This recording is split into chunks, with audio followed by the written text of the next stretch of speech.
అమెరికాలో ఎన్నికలు వచ్చినప్పుడల్లా చొరబాటుదారులు శరణార్థులకు సంబంధించినటువంటి లెక్కలు పెద్ద ఎత్తున చర్చకొస్తుంటాయి. తాజాగా ట్రంప్ వర్గం బైడెన్ వర్గం మీద చేస్తున్న ఆరోపణ US has 5 million more illegal migrants than it did in 2020.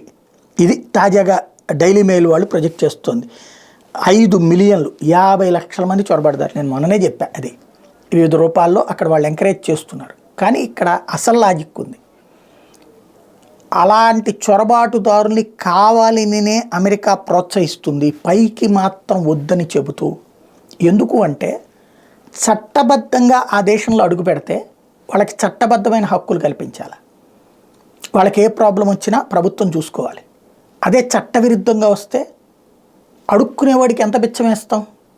దొంగకి అంతో ఎంతో మాత్రమే హక్కేముండదు. దొంగకి, చొరబాటుదాడికి హక్కేముంటుంది? ఇచ్చేదే బహుమతి.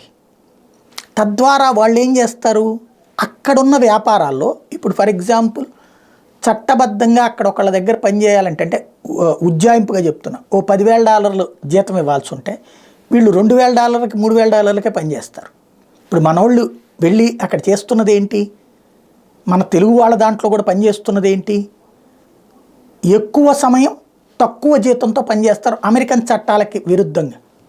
ఎందుకయ్యా అంటే అమెరికన్ చట్టాల ప్రకారం సేఫ్టీ మెజర్స్కి బోలెడంత ఖర్చు అవుతుంది. అంతంత అక్కడ వ్యాపార సంస్థలు భరించలేకపోతున్నాయి.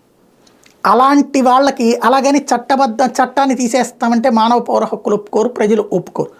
కాబట్టి ఇట్లాంటి చొరబాటుదారుల్ని ప్రోత్సహించి వాళ్ళకి తక్కువ రేటుకు వచ్చేటటువంటి కూలీలని అందచేయటమే వాళ్ళ ఉద్దేశం. ఇది ఒక గేమ్.